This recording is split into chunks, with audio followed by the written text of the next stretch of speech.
Itatayo sa Pag-asa Island ang dalawang gusali na layong pagandahin ang serbisyong militar at medikal doon. Balitang hatid ni Mav Gonzalez. Papunta pa lang ng Pag-asa Island, sinalubong na ng radio challenges ng China ang grupo ng mga senador, kasama ang Defense Secretary at Mayor ng Kalayaan Group of Islands. Napakalapit na pala ng Subi Reef na inoccupy na nila at nilagyan po nila ng naval facilities and pangdigmaan, facilities na pangdigmaan. So nakaka-alarma. Yung paglanding nga namin kanina, meron ng mga verbal challenges. And it's so sad na nandito tayo sa loob ng ating bansa, teritoryo ng Pilipinas ito. Tapos sinasabihan ka, umalis ka dito kasi ito ay teritoryo ng China. Talaga nakakagulat, no? Nakaka-alarma at nakakagalit. Pagdating sa isla, nagkaroon ng security briefing ang mga opisyal at nag-groundbreaking ng bagong Navy Barracks. 3 kilometro lang mula rito, tanaw ang mahigit 20 barko ng China Coast Guard at Chinese militia vessels. Mahigit kumulang 1 oras. Pero kung ibang mga klase, mas mabilis. Pero dudugo ilong nila kung subukan nila. Sa tingin ko po, safe sila because no right-thinking nation will attack civilians. Normal ang buhay para sa mga taga-Pag-asa Island. Dito nakatira ang mga magulang ni Marian at ngayong may asawa at anak na siya, pinili niyang dito na rin tumira. Kwento niya tungkol sa mga Chino. Dati po mas marami kaysa ngayon. Talaga mas Opo. hindi na ngayon? Opo, mas na ngayon. Dati po kasi ikot talaga siya dito sa buong isla. Oo. Dati ganyan din po ako nung una, ma'am.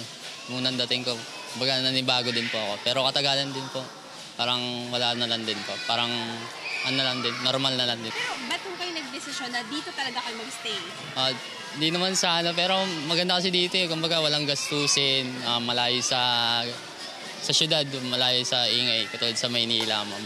Maraming problema. Di tulad dito, sagana sa pagkain. Para sa kanila, kaya inaayos din ang mga serbisyo rito, kasabay ng pagpapatibay sa mga pasilidad pang-militar. Nag-groundbreaking na rin para sa Super Rural Health Unit o RHU. Sa ngayon kasi, wala palang laboratorio at paanakan ang kanilang health center.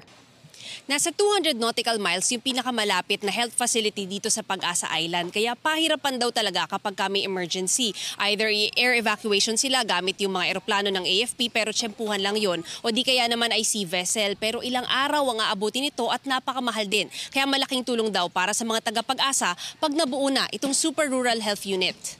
Nangako ang Senado na daragdagan pa ang mga proyekto sa Pag-asa Island na may malaking papel sa food security. Mula rito sa Pag-asa Island, Mav Gonzalez nagbabalita para sa GMA Integrated News.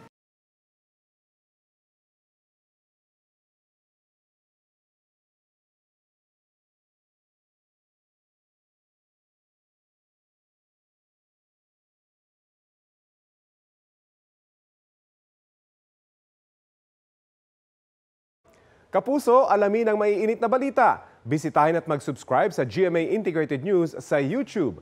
Sa mga kapuso abroad, samahan niyo kami sa GMA Pinoy TV at sa www.gmanews.tv.